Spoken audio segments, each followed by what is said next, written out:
The outcome of the Paris Climate Summit signals one message loud and clear. This is the beginning of the end of the fossil age. Coal, gas, and oil will be phased out. There's no doubt about that anymore. The direction is clear.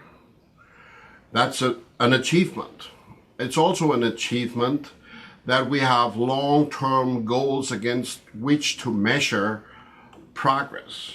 It is an achievement that there will be a regular re-evaluation of what progress countries are going to be making. On the other hand, let's also not fool ourselves.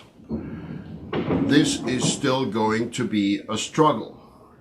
We have to redouble our efforts to really move forward fast enough. That's the point that has not been resolved.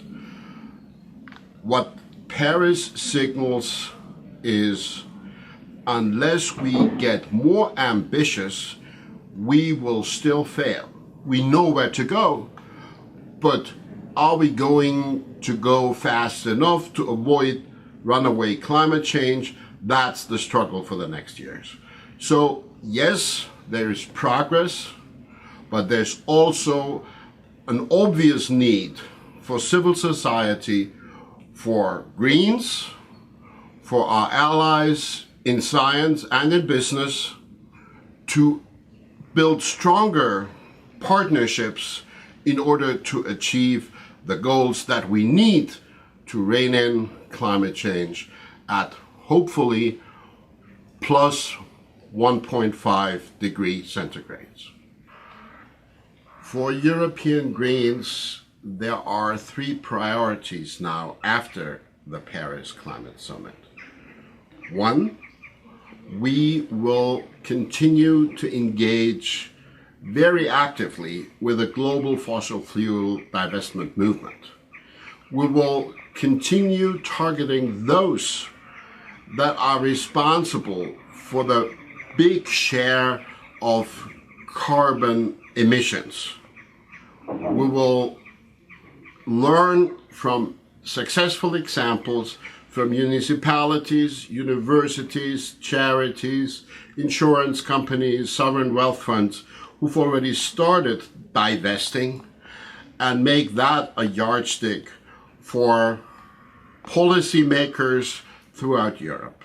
Second, we will continue focusing on a green transformation of our economies, because only if we can transform our economies, if we can pursue policies of energy and resource efficiency, create a circular economy, only then will we have an economic development, a chance of achieving an economic development that could be in coherence with a 1.5 degrees centigrade limit to climate change.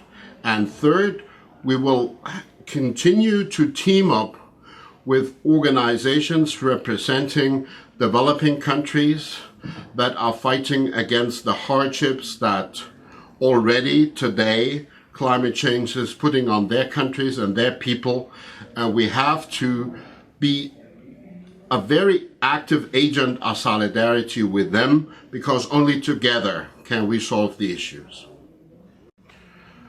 To understand the message of the Paris Climate Summit, we have to think back 6 years to the time when the whole world met in Copenhagen to try finding a common approach to dealing with climate change. That was, as we all know, an utter failure at the time. The message then was, even though there is quite some mobilization from civil society, governments will not muster enough strength to really take this seriously and to deal with the issues. In comparison, Paris sends a different message. Yes, indeed, it does make a difference if we mobilize strongly, if we get active, if we work on carbon divestment, if we work on identifying the CO2 criminals that bear responsibility. So it's a message of hope, not only with regard to the overall picture, also with regard to our own role. Yes, it is good and important and a necessary ingredient of progress that people mobilize and fight for their goals. I think that encourages us to redouble our efforts.